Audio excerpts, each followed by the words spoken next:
एक पावसाची सर पडली, साताऱ्याचा खासदार झाला. इथे तर दादा आणि आम्ही सगळे अखंड पावसात भिजत होतो.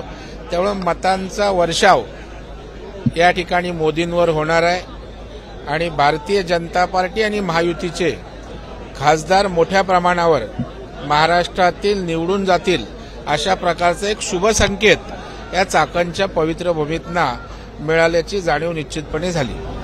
विकासाला घेऊन खरं तर मतदारसंघात प्रश्न मांडले गेले पाहिजेत.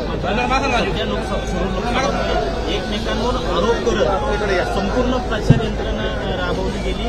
विकासाचं काय? आपण आमची भाषणं काढा, आपल्याकडे रेकॉर्ड सगळे असतील आणि विरोधी पक्षाची भाषणं काढा.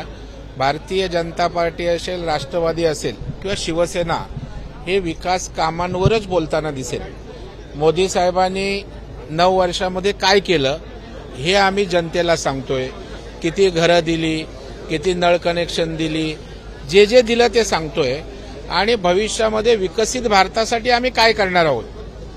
बाबा मुद्राचं 10 लाखाचं लोन आहे, 20 लाख करतोय विनातारण.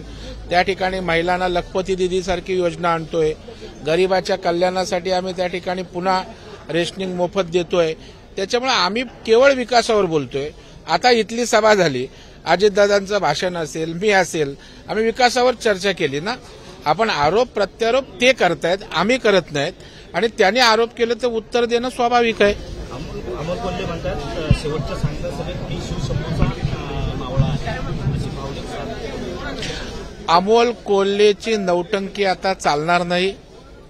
अमोल कोल्हेचं पहिलं नाटक होतं, लोकांना माहीत नव्हतं, परंतु आता अमोल कोल्हेच्या नाटकाचा कायमचा पडदा राजकीय बंद करण्याचं काम शिरूर लोकसभेमधली जनता त्या ठिकाणी करेल. कारण अमोल कोल्हेची करणी आणि कथनीतला फरक आहे. आता जेवढं अभिनयाचं कसब त्याच्यामध्ये आहे तेवढं प्रत्येक सभेत ते अभिनयाचं कसब पोट तिडकीनं आतून ओरडून अभिनय करत दाखवण्याचा केविलवाना प्रयत्न आहे. परंतु छत्रपतींच्या भूमीतली प्रामाणिक जनता आता शिवाजीरावांच्याच मागे उभी राहील.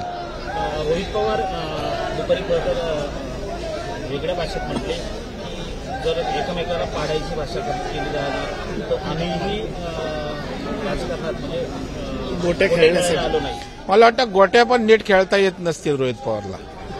खरं तर देशामध्ये 400 पार आणि राज्यामध्ये मिशन 48 असं आवाहन भाजपने केलेलं आहे. मात्र या आव्हानाची खिल्ली उडवताना विरोधी पक्ष सांगते की साऊथ में 7 नॉर्थ में हाफ आणि महाराष्ट्रामध्ये सुद्धा 32 ते 35 जागा महाविकास आघाडीच्या लागतील असं दावा केला जातोय. तुम्ही उडवा आमची खिल्ली, शेवटी आम्हीच गाठणार दिल्ली आणि सत्तेची किल्ली ही आमच्याकडेच असणार. एबीपी माझा, उघडा डोळे बघा नीट.